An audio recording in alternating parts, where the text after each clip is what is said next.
লাচ্ছা সেমাই লেটকা, এটা কেউ খায়? দুধের মধ্যে দিলে হালুয়া হয়ে যায়, একটুও মজা না। রাত বলে কথা, রাত হইলো 3টা 4টা বাজলো, মেহেন্দি লাগাই দিতে হবে বোন। ঘুমানোর আগে সেমাই রান্না করা শেষ করেই ঘুমাইতে হবে, নতুবা ঘুম নেই। রাত্র 12টা বাজে গিয়েছিলাম গরু দেখতে, আর গরু দেখে এসে বাসায় এসে যা যা করলাম তাই থাকছে আজকের ব্লগে। আর মুরগিও কিন্তু মেরিনেট করে রেখেছি। Guys, let's go to my blog.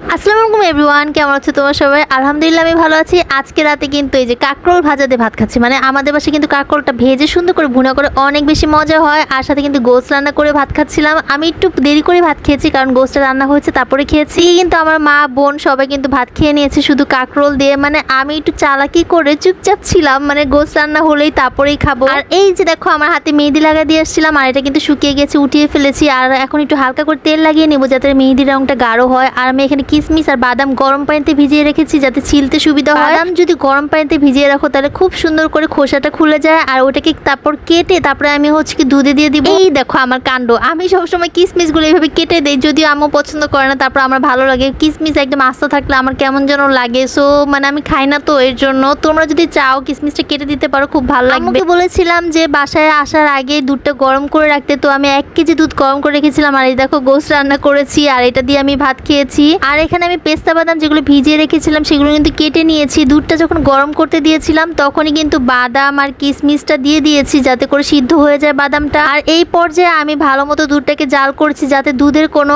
আষ্টে গন্ধ না থাকে। দুধের কিন্তু হালকা একটা কাঁচা গন্ধ আছে, তোমরা অনেকে যারা একটু বেশি ফ্লেভার পাও তারা বুঝতে পারবা। কিন্তু আমি কুলসুম সেমাই দিয়ে এই সেমাইটা মানে লাচ্ছা সেমাইটা করতেছি। তোমরা যে কোনো লাচ্ছা সেমাই দিয়ে করতে পারবা, অনেক বেশি মজা হবে। একদম গ্যালগালা হবে না, ল্যাটকাও হবে না, একদম মুচমুচে সুন্দর মজা লাগবে খেতে। তুমি যদি এই প্রফিটটা ফলো করো, আমার রুলস গুলো ফলো করলেই তোমাদের সেমাই হয়ে যাবে সেরাতে সেরা। যারা লাচ্ছা সেমাই খেতে একদমই পছন্দ করো না তারা আজকে থেকে লাচ্ছা সেমাই প্রেমে পড়ে যাবে। দুধটাকে ভালো করে জাল দিয়ে আমি তখনই কিন্তু চিনি দিয়ে জাল দিয়ে নিয়েছি, আর চিনি পানিটা ওখানেই শুকিয়ে নিয়েছি। দুধটা ভালো মতো গাঢ় করে নিয়েছি। সেমাই রান্না করার সবচেয়ে বড় ট্রিক্স হচ্ছে গিয়ে, একটু পরে বলতেছি, আমি কিন্তু সেমাই রান্না করার পরে তারপরে আমি উপরে একটু ঘি দিয়ে দিয়েছি। এত সুন্দর ফ্লেভার আসতেছিল, এটা তোমরা ফলো করতে পারো। আর যদি না দিতে চাও না দিলেও সমস্যা নেই, একটু ঘি দিলে বা একটু দুধ মানে গুঁড়া দুধও অ্যাড করতে পারো। অনেক বেশি গাঢ় হইলে বেশি ভালো লাগে, আমার কাছে দুধটা বেশি থাকলে ভালো লাগে। বড় কথা, তোমরা লাচ্ছা সেমাই দেওয়ার আগে অবশ্যই দুধটাকে ভালো মতো ঠান্ডা করে নিবা। একদম এইরকম ঠান্ডা করতে হবে যাতে করে হাত ডুবাইলে মানে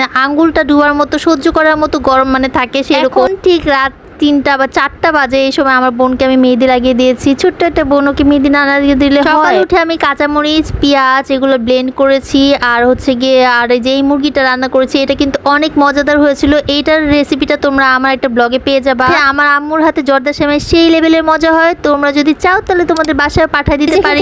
একটা লাইক কমেন্টস আর শেয়ার করে দিও, যারা ইউটিউব থেকে তারা এটা সাবস্ক্রাইব করে দিও। Thanks for watching, tata.